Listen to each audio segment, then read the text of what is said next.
بسم الله الرحمن الرحيم. الحمد لله الذي أنزل على عبده الكتاب ولم يجعل له عوجا قيما لينذر بأسا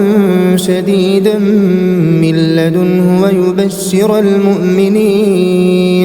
ويبشر المؤمنين الذين يعملون الصالحات أن لهم أجرا حسنا ماكثين فيه أبدا وينذر الذين قالوا اتخذ الله ولدا ما لهم به من علم ولا لآبائهم كبرت كلمة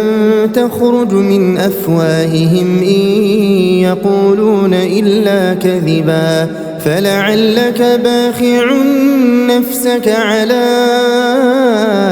آثارهم إن لم يؤمنوا بهذا الحديث أسفا إنا جعلنا ما على الأرض زينة لها لنبلوهم أيهم أحسن عملا وإنا لجاعلون ما عليها صعيدا جرزا أم حسبت أن أصحاب الكهف والرقيم كانوا من آياتنا عجبا إذ أوى الفتية إلى الكهف فقالوا ربنا آتنا من لدنك رحمة وهيئ لنا من أمرنا رشدا فضربنا على آذانهم في الكهف سنين عددا ثم بعثناهم لنعلم أي الحزبين أحصى لما لبثوا أمدا نحن نقص عليك نبأهم بالحق إنهم فتية آمنوا بربهم وزدناهم هدى وربطنا على قلوبهم إذ قاموا فقالوا ربنا رب السماوات والأرض لن ندعو من دونه إلها لقد قلنا إذا شططا هؤلاء قوم اتخذوا من دونه آلهة لولا يأتون عليهم بسلطان بين فمن أظلم ممن افترى على الله كذبا وإذ اعتزلتموهم وما يعبدون إلا الله فأووا إلى الكهف ينشر لكم ربكم من رحمته ويهيئ لكم من أمركم مرفقا وترى الشمس إذا طلعت تزاور عن كهفهم ذات اليمين وإذا غربت تقرضهم ذات الشمال وهم في فجوة منه ذلك من آيات الله من يهد الله فهو المهتد ومن يضلل فلن تجد له وليا مرشدا وتحسبهم أيقاظا وهم رقود ونقلبهم ذات اليمين وذات الشمال وكلبهم باسط ذراعيه بالوصيد لو اطلعت عليهم لوليت منهم فرارا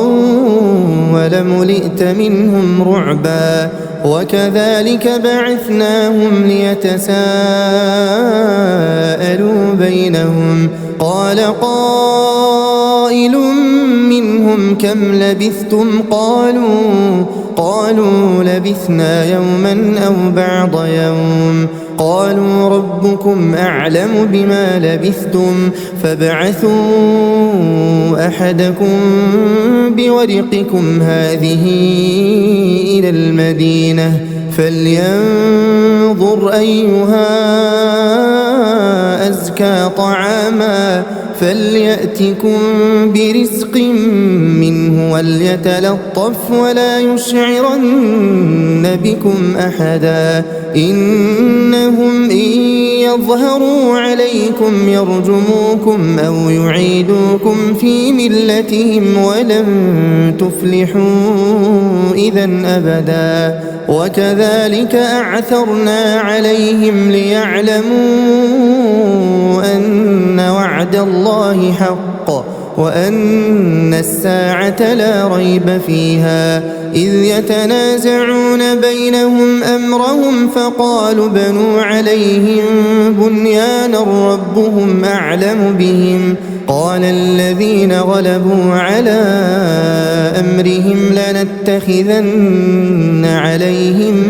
مسجدا سيقولون ثلاثة رابعهم كلبهم ويقولون خمسة سادسهم كلبهم رجما بالغيب ويقولون سبعة وثامنهم كلبهم قل ربي أعلم بعدتهم ما يعلمهم إلا قليل فلا تمار فيهم إلا مراء ظاهرا ولا تستفت فيهم منهم أحدا ولا تقولن لشيء إني فاعل ذلك غدا إلا أن يشاء الله واذكر ربك إذا نسيت وقل عسى أن يهديني ربي لأقرب من هذا رشدا ولبثوا في كهفهم 300 سنين وازدادوا 9 قل الله أعلم بما لبثوا له غيب السماوات والأرض أبصر به وأسمع ما لهم من دونه من ولي ولا يشرك في حكمه أحدا واتل ما أوحي إليك من كتاب ربك لا مبدل لكلماته ولن تجد من دونه ملتحدا واصبر نفسك مع الذين يدعون ربهم بالغداة والعشي يريدون وجهه ولا تعد عيناك عنهم تريد زينة الحياة الدنيا ولا تطع من أغفلنا قلبه عن ذكرنا واتبع هواه وكان أمره فرطا وقل الحق من ربكم فمن شاء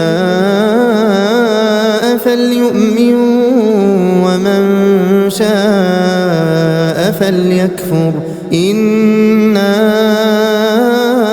أعتدنا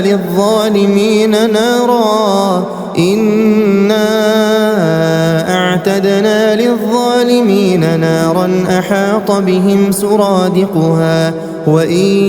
يستغيثوا يغاثوا بماء كالمهل يشوي الوجوه بئس الشراب وساءت مرتفقا إن الذين آمنوا وعملوا الصالحات إنا لا نضيع أجر من أحسن عملا أولئك لهم جنات عدن تجري من تحتهم الأنهار يحلون فيها من أساور من ذهب ويلبسون ثيابا خضرا من سندس واستبرق متكئين فيها على الأرائك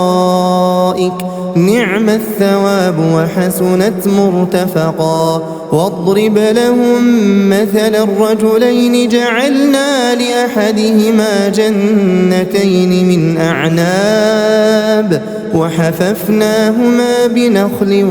وجعلنا بينهما زرعا كلتا الجنتين آتت أكلها ولم تظلم منه شيئا وفجرنا خلالهما نهرا وكان له ثمر فقال لصاحبه وهو يحاوره أنا أكثر منك مالا وأعز نفرا ودخل جنته وهو ظالم لنفسه قال ما أظن أن تبيد هذه أبدا وما أظن الساعة قائمة ولئن رددت إلى ربي لأجدن خيرا منها منقلبا قال له صاحبه وهو يحاوره أكفرت بالذي خلقك من تراب ثم من نطفة ثم سواك رجلا لكن هو الله ربي ولا أشرك بربي أحدا ولولا إذ دخلت جنتك قلت ما شاء الله لا قوة إلا بالله إن ترني أنا أقل منك مالا وولدا فعسى ربي أن يؤتيني خيرا من جنتك ويرسل عليها حسبانا من السماء فتصبح صعيدا زلقا أو يصبح ماؤها غورا فلن تستطيع له طلبا وأحيط بثمره فأصبح يقلب كفيه على ما أنفق فيها وهي خاوية على عروشها ويقول يا ليتني لم أشرك بربي أحدا ولم تكن له فئة ينصرونه من دون الله وما كان منتصرا هنالك الولاية لله الحق هو خير ثوابا وخير عقبا واضرب لهم مثل الحياة الدنيا كماء إن أنزلناه من السماء فاختلط به نبات الأرض فأصبح هشيما تذروه الرياح وكان الله على كل شيء مقتدرا المال والبنون زينة الحياة الدنيا والباقيات الصالحات خير عند ربك ثوابا وخير أملا ويوم نسير الجبال وترى الأرض بارزة وحشرناهم فلم نغادر منهم أحدا وعرضوا على ربك صفا لقد جئتمونا كما خلقناكم أول مرة بل زعمتم أن لن نجعل لكم موعدا ووضع الكتاب فترى المجرمين مشفقين مما فيه ويقولون يا ويلتنا ما لهذا الكتاب لا يغادر صغيرة ولا كبيرة إلا أحصاها ووجدوا ما عملوا حاضرا ولا يظلم ربك أحدا وإذ قلنا للملائكة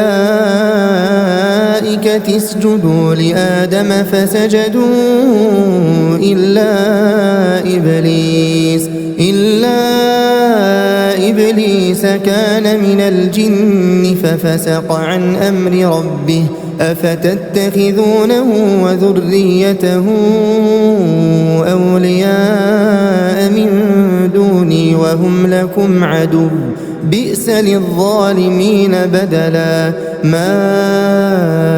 أشهدتهم خلق السماوات والأرض ولا خلق أنفسهم وما كنت متخذ المضلين عضدا ويوم يقول نادوا شركائي الذين زعمتم فدعوهم فلم يستجيبوا لهم وجعلنا بينهم موبقا ورأى المجرمون النار فظنوا أنهم مواقعوها ولم يجدوا عنها مصرفا ولقد صرفنا في هذا القرآن للناس من كل مثل وكان الإنسان أكثر شيء جدلا وما منع الناس أن يؤمنوا إذ جاءهم الهدى ويستغفروا ربهم إلا أن تأتيهم سنة الأولين أو يأتيهم العذاب قبلا وما نرسل المرسلين إلا مبشرين ومنذرين ويجادل الذين كفروا بالباطل ليدحضوا به الحق واتخذوا آياتي وما أنذروا هزوا ومن أظلم ممن ذكر بآيات ربه فأعرض عنها ونسي ما قدمت يداه إنا جعلنا على قلوبهم أكنة أن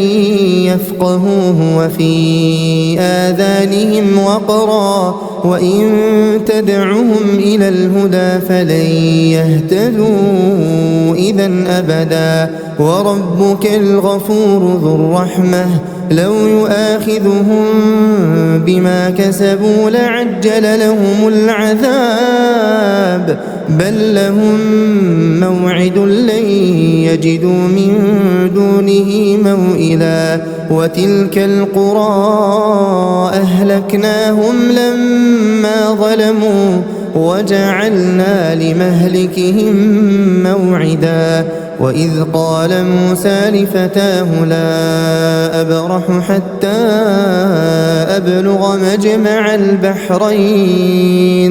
حتى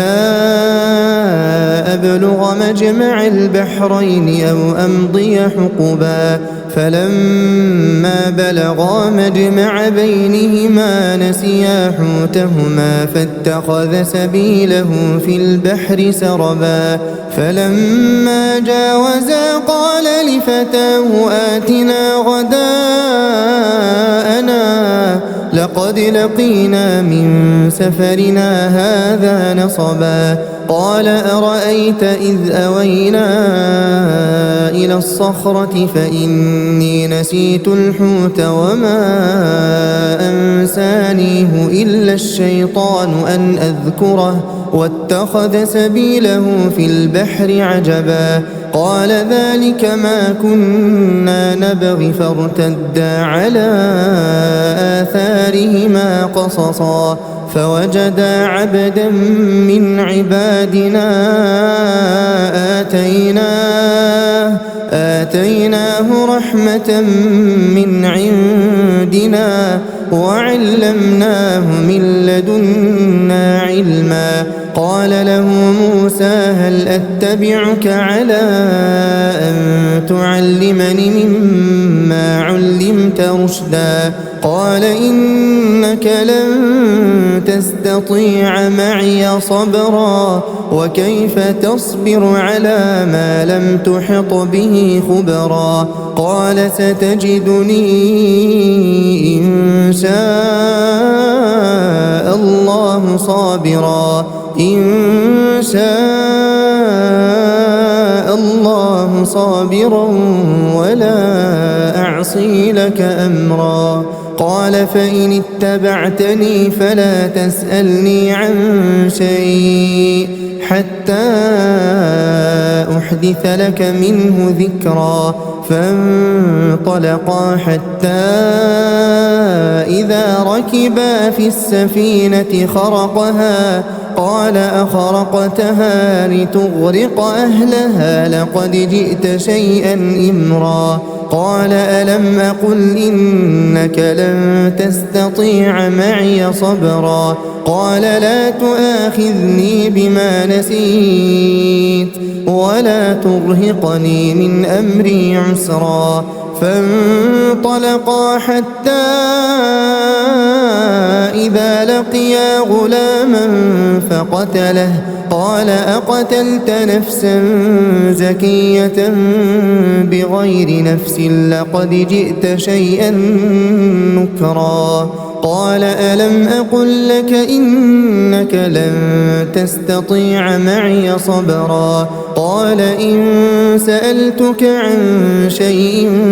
بعدها فلا تصاحبني قد بلغت من لدني عذرا. فانطلقا حتى إذا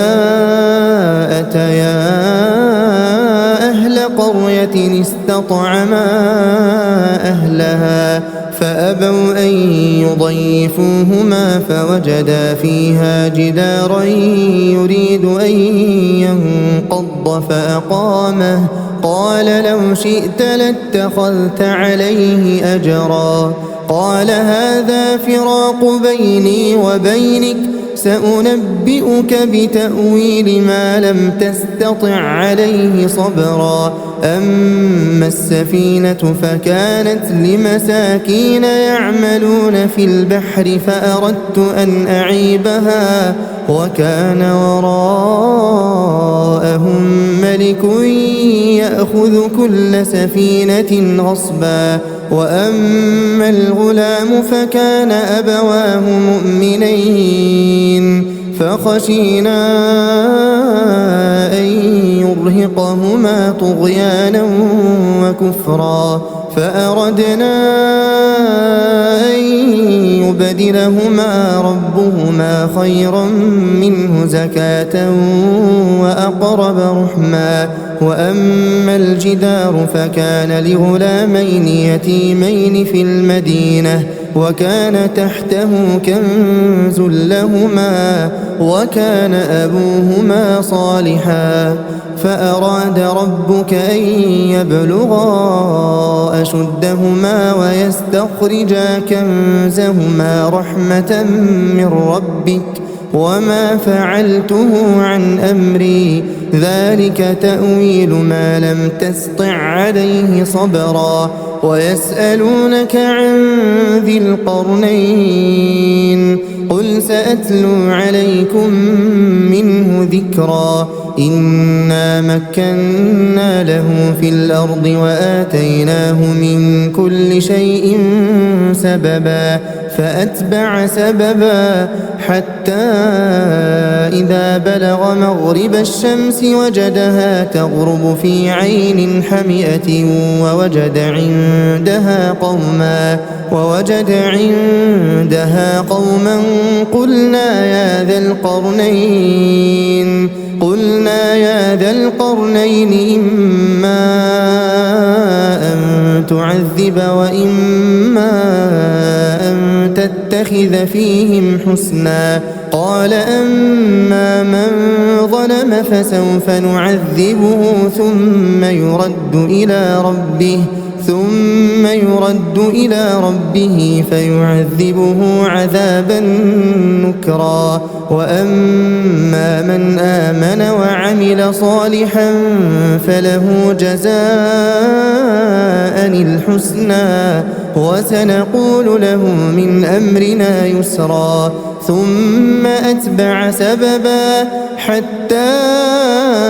إذا بلغ مطلع الشمس وجدها تطلع على قوم لم نجعل لهم من دونها سترا كذلك وقد أحطنا بما لديه خبرا ثم أتبع سببا حتى إذا بلغ بين السدين وجد من دونهما قوما لا يكادون يفقهون قولا قالوا يا ذا القرنين إن يأجوج ومأجوج مفسدون في الأرض فهل نجعل لك خرجا على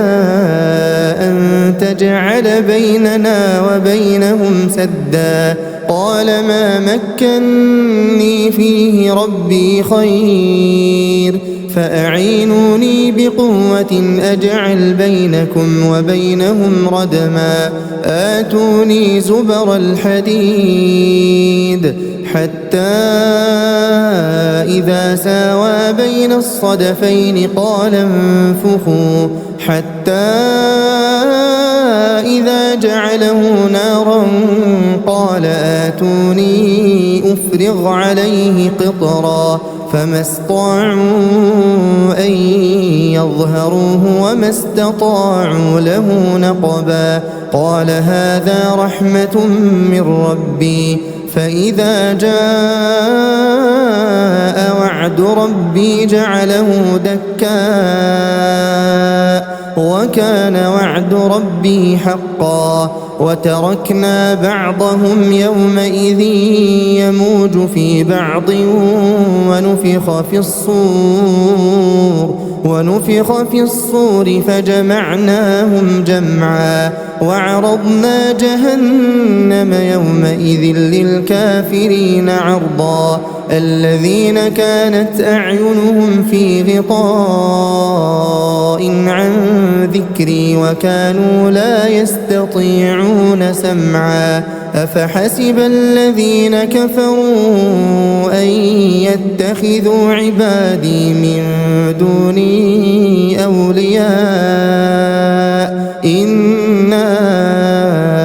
أعتدنا جهنم للكافرين نزلا قل هل ننبئكم بالأخسرين أعمالا الذين ضل سعيهم في الحياة الدنيا وهم يحسبون أنهم يحسنون صنعا أولئك الذين كفروا بآيات ربهم ولقائه فحبطت أعمالهم فلا نقيم لهم يوم القيامة وزنا ذلك جزاؤهم جهنم بما كفروا واتخذوا آياتي ورسلي هزوا إن الذين آمنوا وعملوا الصالحات كانت لهم جنات الفردوس نزلا خالدين فيها لا يبغون عنها حولا قل لو كان البحر مدادا لكلمات ربي لنفد البحر قبل أن تنفد كلمات ربي ولو جئنا بمثله مددا قل إنما أنا بشر مثلكم يوحى إلي أنما إلهكم إله واحد فمن كان يرجو لقاء ربه فليعمل